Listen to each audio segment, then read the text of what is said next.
Ikaw, naririnig mo na siguro to. Aim for perfection.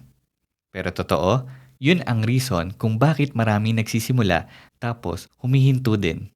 Kahit ako. Bakit? Kasi kapag perfection ang target mo, laging kulang.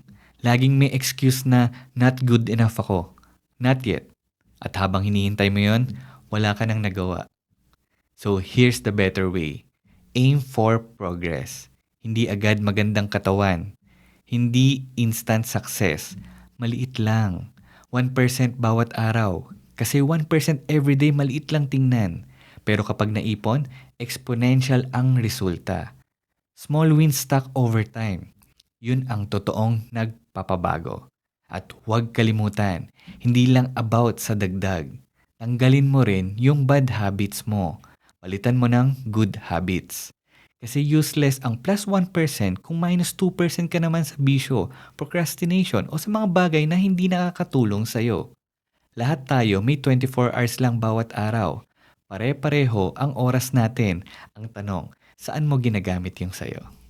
So stop telling yourself you have to be perfect before you start. Start small. Kolektahin mo yung maliliit na panalo mo araw-araw. Consistency will always beat talent, mood, o motivation lagi. If you do 1% better every day, hindi ka lang mag-i-improve. Mag-iiba ka. Not overnight, pero steady.